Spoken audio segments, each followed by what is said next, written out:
Yung inisip-isip ko ba, kaya pala may dahilan. May dahilan pala. Kaya sabi ko, lahat pala talaga may dahilan. Opo. Mayroon talaga. Kahit na ayaw mo, pupunta ka mayroong dahilan. Kaya ang buhay, mahal ko palang mahiwaga ang buhay yun. Mahiwaga talaga. Biro mo paano kayo magkita, taga Mindanao siya. Layo masyado. O, kapag tataka, at saka lagi kami nag-aaway yan. Nung dumating yan, matapang yan eh. Kasi galing Mindanao eh. Tapang yan.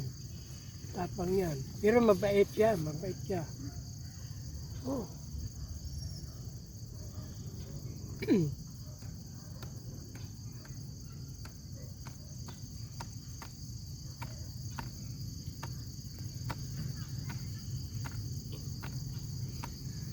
Si Lola din nagsabi na dito tayo sa Mindanao. Mga gano'n. Oh, siya rin. Mm. Nung kwan kasi, nung kwan sabi ko, mahirap ang ganitong buhay natin, sabi ko, kailangan magtapat tayo para hindi tayo makakwan. Sa awa ng Diyos, hindi man kami natukso, hindi man kami yung lumabag ba. Magano lang tayo. Itong si Pio, amo namin, pinsan man niya yung amo namin. Pinsan niya si Pio. Ngayon, ano palang gusto nyo? Ano. Sige, kasal ko kayo pero sa huwis muna. Sige, sa huwis. Kasal kami sa huwis. Pinasal kami. Tapos, nag-stay kami saan ba kami nag-stay? Hindi na ako tanggapin sa kay Pio. Hindi na ako tanggapin eh. Sabi niya, bahala ka na, mamanak ko ng ibang ano mo. Ganun. Tapos, sabi ni Lola mo, may naipon ako, sabi niya. Ako wala talaga, sabi ko. Sige lang, magbarko na lang tayo, punta tayo na Mindanao. Ako pagdating doon, nakakaya sa kapatid mo, nanay mo. Hindi mabait ang nanay ko. Kung gusto mo, untayin mo na natin sila kaya pupunta sila dito. Sabi niya, mapumunta nga. First time ko nakita siya, matanda na. Kasama yung dalaga, si Ila. Nakilala ko na sila, mabait nga. Pagdating naman doon, mayroong isang kapatid niya yung nagpapanggap din na mayaman. Kala ko mayaman talaga. Kaya hindi ko siya. Bag niya, laki-laki, ganun ang hawak niya sa bag niya eh. Sabi ko, mayaman nga ito. Sabi ko na, tinda rin tayo, may tindahan yung kapatid mo eh. Tinda rin tayo ba? Padagdagan mo yung kapital natin. Humiram ka sa kanya. Hindi yan nagpapahiram. Sige lang, unti-unti lang tayo. Lumaki. Maliit na negosyo, maliit na kapital, lumaki ng lumaki. Nadagdagan pa namin ng utang. Umutang kami kay Supirama. Yan, matagal namin suki yan. Pinautang kami ni Oscar.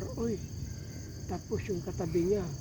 Tapos, apat yan eh, sila malalaki yan eh. Tindahan. Lumaki ang tindahan namin daw. Doon na kami sari-sari kung ano-anong mga kuha. Nakapagpatay kami ng bahay. Laki ng bahay namin doon na. Parang, yan sa parang, pinasikaso ko doon sa kapatid ni si Buboy ba? Kilala mo na ba si Buboy? Opo. Pinabili niya. Hindi man lang yun namin alam. Tapos? Nabili na pala. Wala man. Sabi ko, Hindi man sa kanya hindi man sa kanya titulo. wala man titulo pa. Ah. Wala pang titulo. Sabi ko, ano ba yun? Ganun na pala ang buhay dito. Buhay sundalo. Kasi ilang, diskarte lang. Nagkakamali din kami ni Lola mo. Kaya lang, ganun ba? Bayad utang. Pero malaking porta. Na-discovery lang ko. Basta dyan ako nakaranas ng hold up na alos gilitan ka ng leeg. Pagka primero si mama mo at saka si lola mo magkasama, dala-dala ng isang bag na alahas. Kayong alahas na yun, puti ka ng mga suki, puti ka yan. At the same time, kung minsan kung di na makabayad, yan na ang kabayaran utang nila. Sus, nahudap silang dalawa na. Tapos pagkahudap sa kanilang dalawa, pumunta sa akin sa tindahan. Pauwi na sila sa bahay eh. Pauwi na, hinarang sila. Ngayon, nung kami na sa binalikan sila sa tindahan. Ako ang una na yun, hold up ito. Sabi ko yung kwintas ko, ay silang ganda-gandang kwintas ko. Inabrot ko nun. Tapos, baril ko 3, kinuha. Wala naman ako magawa. 3 nakahawak sa kuwang ko. Huwag kang pumalag, Manong, kilala kita. Huwag ka nang lumaban. Sabi niya, hindi naman ako lalaban. Lalaban ka ba din sa baril? Sabi ko ba, katutok ang 45, kitang-kita kong 45 talaga. Sabi ko, hindi ako mabubuhay nito. Pinaubaya ko na lahat. Sus, maniwala ka nung matapos ang pero malaking nakuha. Mga 100,000 sobra pa. Kayong alahas pa. Tapos ito na.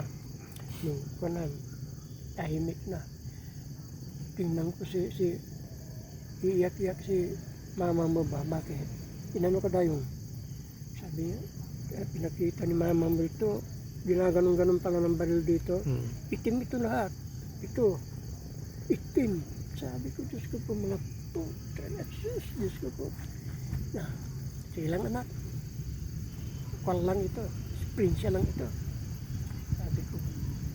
Si mami mo, sa Cotabato siya. Nag-ano siya, arkila ng ayun si Aling Nina, doon siya nakatira noon.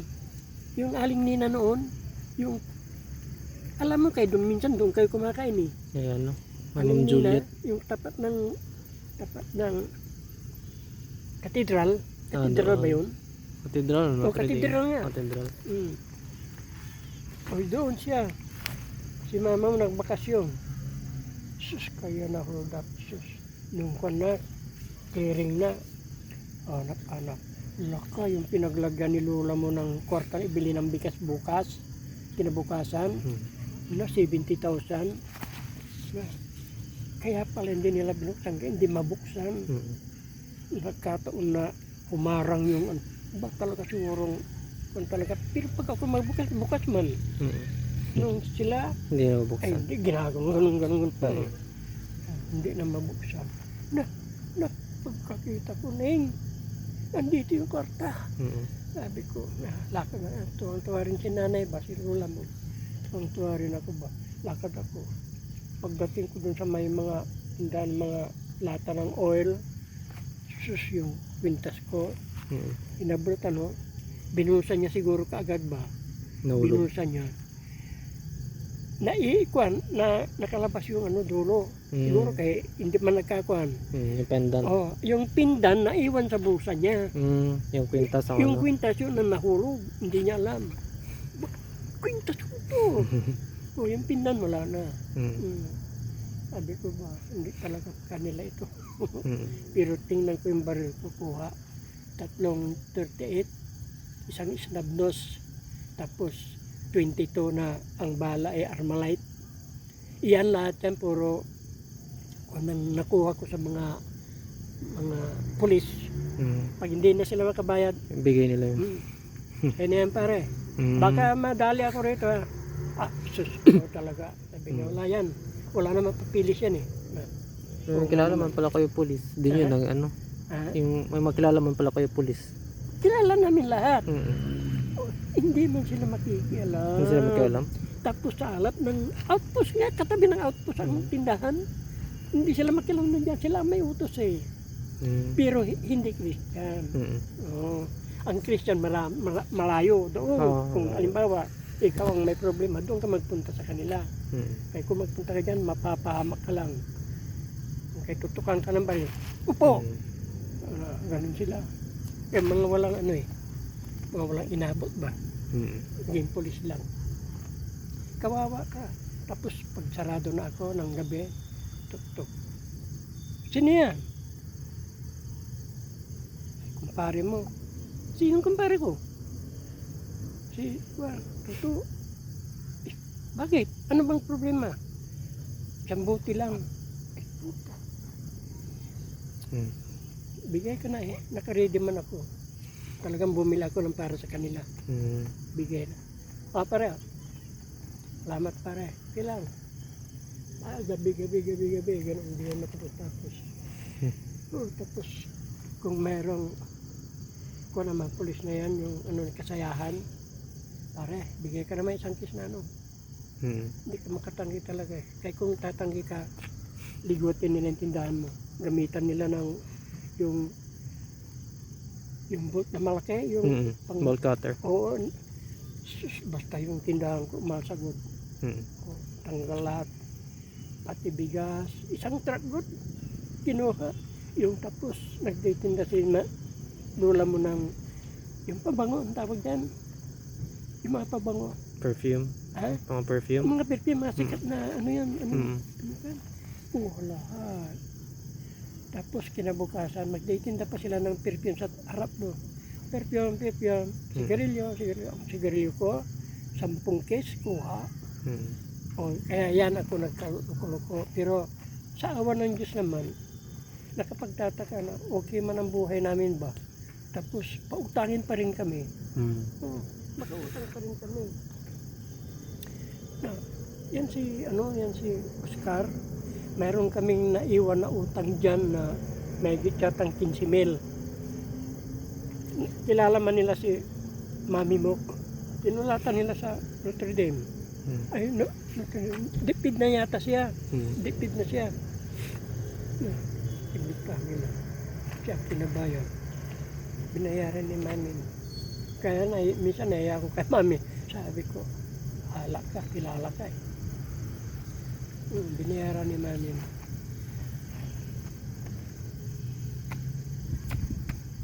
Grabe yung buhay namin ni Lola. Kamal-kamal din kami pero wala rin.